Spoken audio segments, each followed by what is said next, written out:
टमाटर की कीमतों में लगातार वृद्धि होने के कारण आज द हिंदू ने ये एक्सप्लेन्ड पेज का आर्टिकल छापा है।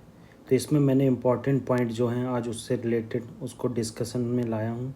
देखते हैं क्या टमाटर के प्राइस क्यों बढ़ोतरी हुई है, इसका सीपीआई इंडेक्स पे क्या इफ़ेक्ट पड़ेगा, कैसे कंज्यूमर को आगे राहत मिलेगी। तो इम्पॉर्टेंट पॉइंट को मैंने हाईलाइट किया है और आपको बताऊंगा कि कैसे मेंस में इससे रिलेट कर सकते हैं हम। तो आज देखते हैं कि टमाटर का प्राइस जो है 200 रुपये पर केजी तक पहुंच गया है। इससे आरबीआई ने और नाबार्ड ने चिंता जताई है कि इसके कारण क्या होगा, मार्केट में बहुत ज़्यादा सीपीआई मतलब इन्फ्लेशन बढ़ सकती है। हम जान लेते हैं बेसिक टमाटो कैसे प्रोड्यूस होता है। इस रीजनली जो होता है मेनली आंध्र प्रदेश, मध्य प्रदेश, कर्नाटक, उड़ीसा, गुजरात, ये जो हैं टमाटर का 50% प्रोडक्शन करते हैं according to ministry of agriculture and farmer welfare. ठीक है। और 2 क्रॉप सीज़न होते हैं इसमें, 2 मेन क्रॉप सीज़न होते हैं, जिसमें एक रबी क्रॉप सीज़न होता है, एक खरीफ क्रॉप सीज़न होता है। रबी क्रॉप का प्रोडक्शन मार्केट में मार्च और अगस्त में आ जाता है, जबकि खरीफ क्रॉप का प्रोडक्शन सितंबर में आता है। तो आप समझ सकते हैं कि कैसे मार्केट में ये आता है। आप बेसिक चीज़ जान लीजिए, इसके प्रोडक्शन में 3 से 4 मंथ लगते हैं टमाटर के प्रोडक्शन में।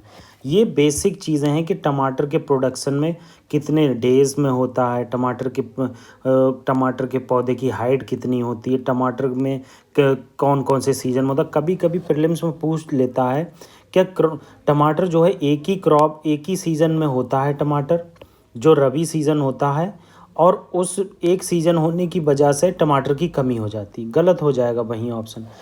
टमाटर दोनों सीज़न में होता है, खरीफ में भी और रबी में भी, इसलिए इसके प्रोडक्शन तो रेगुलर बना ही रहता है और प्राइजेस भी मेंटेन रहते हैं। मगर क्या हुआ है रिसेंटली, एक्सट्रीम वेदर कंडीशन होने की वजह से, बहुत ज़्यादा एक्सट्रीम वेदर कंडीशन हुई तो लोगों के अंदर क्या हुआ कि उसमें वायरसेस ने घेर लिया, उन्हें बैक्टीरियाज ने घेर लिया। आप देख सकते हैं जैसे जैसे टेम्परेचर बढ़ता है तो उस एरिया में जो फर्मेंटेशन प्रोसेस है और जो अदर प्रोसेस है उनमें गति बढ़ जाती है। उसकी वजह से क्या होता है कि उसमें पेस्ट लग जाता है। तो एक वायरस भी इसमें बहुत ज़्यादा अटैक किया है वायरस ने, उसकी वजह से भी प्राइस बहुत बढ़ गए। अब आगे क्या लिखा, low commercial realisation of crop for farmer. क्या हुआ, जब मार्च में प्रोडक्शन किया, प्राइस कम थे तो लोगों ने अपने खेतों में ही वो छोड़ दिया प्रोडक्शन, उन्होंने उसको बेचा ही नहीं। उन्होंने कहा जब इतने कम प्राइस हैं तो हम इसको मार्केट में ले जाके क्या बेचेंगे, इससे तो हमारा लॉजिस्टिक कॉस्ट ज़्यादा आ जाएगा।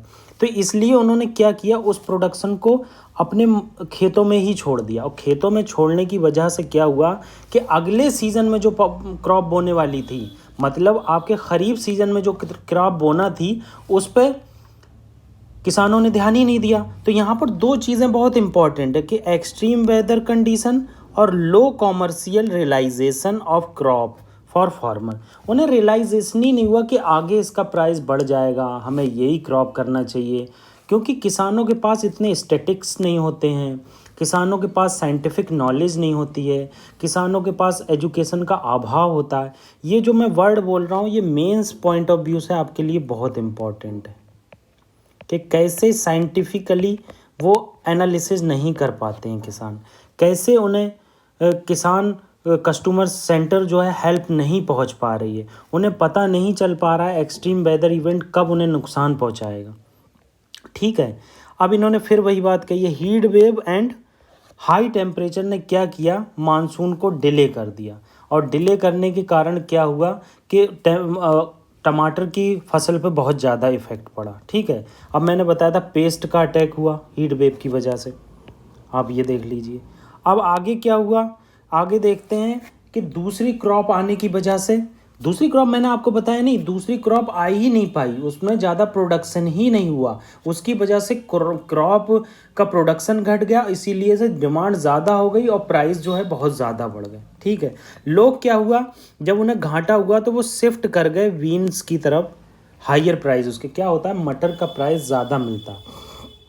तो आदमी क्या किया, उसने सोचा मुझे इसमें टमाटर में बहुत घाटा हो रहा है, फार्मर्स ने सोचा, इसलिए उन्होंने शिफ्ट कर गए वो बीन्स की क्रॉप पे। सीजनल इशू तो नाबार्ड ने और आरबीआई ने कहा ही है कि इस पे सीपीआई पे बहुत ज़्यादा फ़र्क पड़ेगा, इन्फ्लेशन बहुत ज़्यादा बढ़ सकती है, यही सब बातें बताई गई हैं। ये आपका इतना इम्पोर्टेंट नहीं है, मगर ये इम्पोर्टेंट है कि आरबीआई और नाबार्ड ने कैसे उसकी रिपोर्टिंग की, कैसे उसके लिए रिपोर्ट निकाली, कैसे कंज्यूमर प्राइस इंडेक्स पे इफ़ेक्ट पड़ेगा, कि कितना रोल टॉप टमाटो, ओनियन और पोटैटो का जो उसमें सीपीआई में है लगभग, ये सब बातें बहुत इम्पॉर्टेंट है। अब दूसरी चीज़ है, गवर्नमेंट ने एक टॉप स्कीम निकाली थी, इसे ऑपरेशन ग्रीन नाम दिया गया था टॉप स्कीम का। तो टोमेटो, पोटैटो और ओनियन की बात हुई यहाँ।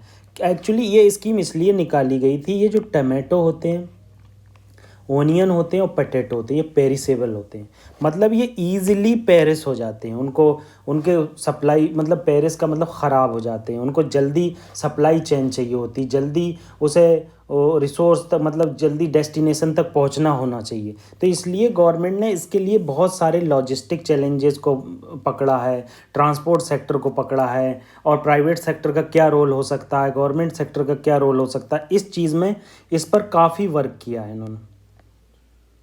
अगली बात देखिए कि हाउ कैन वोलेटिलिटी कंट्रोल। अब वोलेटिलिटी को कैसे कंट्रोल किया जा सकता है, ये तो बेसिक चीज़ है, आप बता सकते हैं।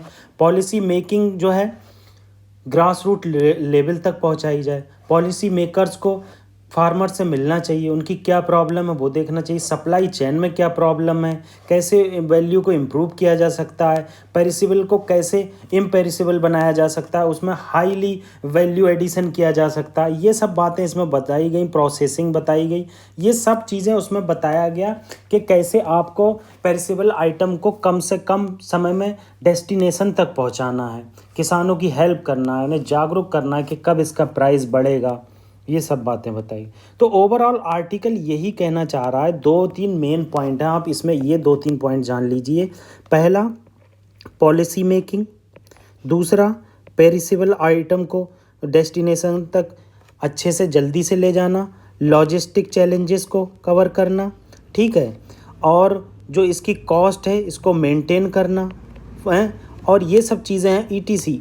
बहुत सारी चीज़ें इसमें आप लिख सकते हो कि गवर्नेंस का इशू कैसे होता है, गवर्नेंस कैसे इंटरनेट का इशू यूज़ कर सकती है, इशू नहीं सॉरी, इंटरनेट का यूज़ कर सकती है, गवर्नमेंट कैसे कॉमर्शियल प्राइवेट सेक्टर को यूज़ कर सकती है, प्राइवेट सेक्टर का पार्टिसिपेशन इसमें बढ़ा सकती है, जो मैकडी वगैरह हैं, डोमिनोज वगैरह हैं, इन्हें कैचअप की ज़रूरत होती है, कैसे ये फार्मर से डायरेक्ट ख़रीद सकते हैं, ये सब आप इशू इस मतलब टमाटो वाले टॉपिक में यूज़ कर सकते हैं, और मेंस के लिए ये बहुत इंपॉर्टेंट आर्टिकल है। Thank you.